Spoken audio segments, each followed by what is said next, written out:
Halo Sobat Denok Ayu semua, terima kasih karena masih setia menunggu video-video terbaru dari Denok Ayu Novel. Jangan pernah lupa ya untuk selalu subscribe, like, and comment, agar Denok semakin semangat upload videonya. Cantik terlihat jelek, bab 114 Devan, cepat lihat, siapa dia? Clover, Direktur Perusahaan CX Kosmetik. 2,5 tahun lalu, pada saat Momo sudah tidak minum ASI, Clover sudah berpikir mau pergi luar negeri mencari kerja. Tetapi, jika mereka berada di luar negeri dan bahasa Inggris Clover juga tidak bagus. Dia juga tidak memiliki sertifikat khusus di bidang kerja. Clover juga tidak ingin meminjam nama Yuta sehingga mencari kerja agak sulit baginya. Terpaksa, Clover menyerah mencari pekerjaan di bidang penata rias. Dia pergi ke mall dan menjadi karyawan promosi kosmetik. Karena itu, kariernya juga membuka halaman baru. Karena dia pandai menata rias, dia bisa tahu kelebihan dan kekurangan pelanggan dalam waktu sejenak serta bisa memberi solusi yang tepat untuk menyamarkan kekurangan dan mempertajam kelebihan pelanggan. Clover sangat berusaha dan berbaik hati, produk yang dipromosikan olehnya menjadi sangat laris. Setelah itu banyak brand produk mulai mencari dia untuk menjadi promotor. Kemudian, di bawah dorongan dan bantuan Yuta, Clover mendirikan perusahaan sendiri. Pada saat itu, karena perusahaan Yuta bernama Clover, menjadi support Clover, banyak artis dalam negeri datang ke Clover demi mau mendekati Yuta.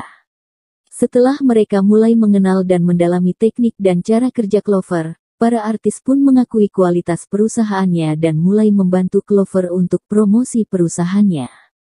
Dalam waktu pendek, perusahaan CX Kosmetik menjadi perusahaan terkenal di luar negeri. Yuta menyuruh penata rias terkenal di dalam negeri bekerja di bawah perusahaan CX Kosmetik. Semua ini terjadi dalam waktu 2 tahun lebih. Langkah Clover terhenti dan dia menganggukkan kepalanya. Meskipun dia memiliki identitas yang berbeda, Clover tidak melepaskan pekerjaan sebagai penata rias karena satu, dia ingin menjaga kualitas nama CX Kosmetik dengan baik dan dua, Clover sendiri tetap sangat menyukai menata rias.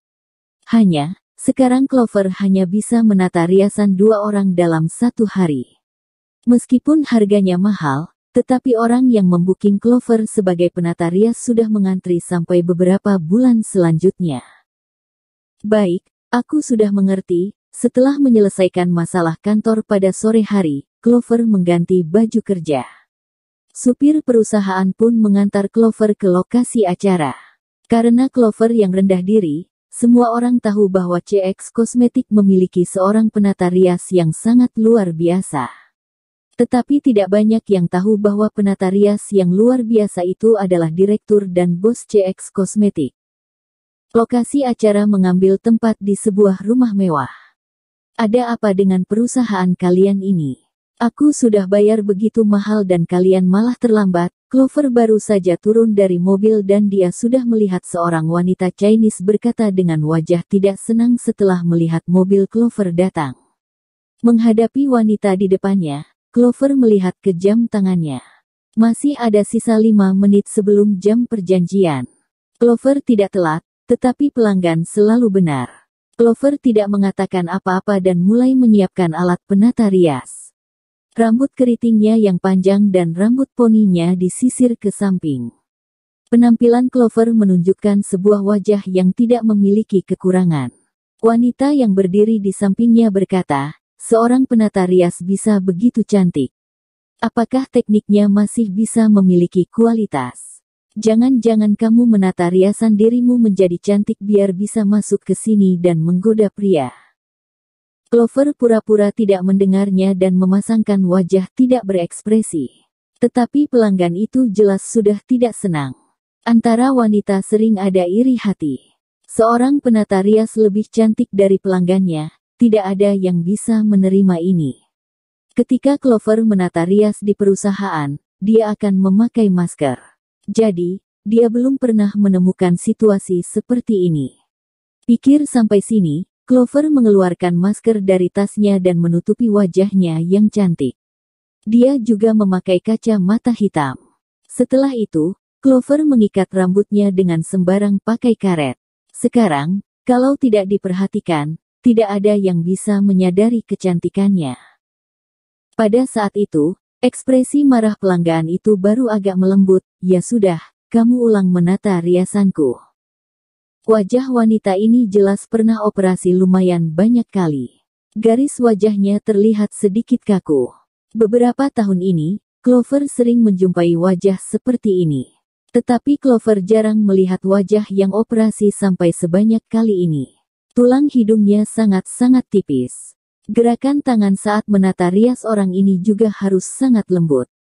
Hei, apa yang sedang kamu lakukan? Kamu membuat aku terlihat seperti hantu.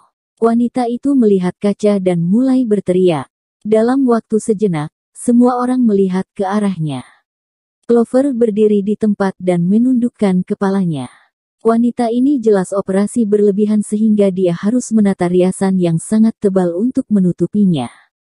Tetapi riasan seperti ini sama sekali tidak cantik dan juga bukan merupakan gaya Clover. Jadi, ketika Clover menata riasan yang normal di wajah wanita ini, kekurangan di wajahnya muncul. Walaupun Clover sudah berusaha untuk menutupinya tetapi tetap tidak bisa. Kamu ulang menata riasanku lagi. Wanita itu menunjuk Clover dan memerintah dengan suara besar.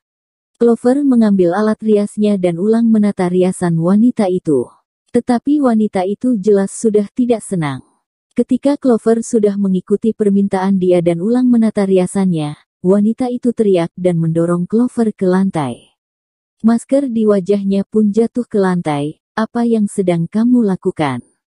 Masih berani mengatakan kamu sangat pandai menata rias, teknik riasmu hanya bisa menata rias untuk orang mati. Di teras lantai 2, Devan dan Dylan masing-masing memegang anggur merah di tangannya dan sedang berbicara tentang masalah kerja. Pandangan mereka tertuju ke bawah ketika mendengar suara teriakan wanita itu. Pada saat itu, Clover berdiri dan menyimpan semua alat rias. Kalau wanita itu tidak mengaku teknik riasa Clover, Clover juga tidak ingin menerima uangnya. Tetapi, Clover merasakan kehangatan tangannya. Dia menoleh ke belakang dan ditampar oleh wanita itu sebelum Clover bisa bereaksi. Semua orang merasa kaget. Ada beberapa orang juga sudah mengenali wanita yang memukul Clover. Bukankah dia adalah artis terkenal itu? Benar. Beberapa hari lalu ada berita dia operasi plastik gagal. Wajahnya benar-benar tidak mirip dengan manusia maupun hantu sekarang. Makanya, dia sendiri yang operasi plastik gagal tetapi dia malah menyalahkan orang lain. Penata rias itu juga cukup sial. Clover memegang wajahnya dan mengambil kacamatanya yang berada di lantai. Dia memakai kacamatanya dan melirik ke wanita itu dengan dingin. Setelah itu, Clover melangkah ke depan dan membalas wanita itu dengan sebuah tamparan. Memang pelanggan selalu benar. Tetapi Clover tidak akan membiarkan orang sembarang menginjaknya. Wanita itu sama sekali tidak berpikir Clover akan menamparkan dia kembali. Pada saat ini, lantai 2. Dylan merasa sangat kaget ketika dia melihat wajah Clover dengan jelas. Dia menyentuh Devan yang sudah tidak melihat ke lantai bawah dengan sikunya dan berkata, "Devan, cepat lihat. Siapa dia?" Bersambung. Terima kasih sahabat Denok yang sudah mendengarkan video ini. Jangan lupa like, comment, and subscribe ya. Terima kasih.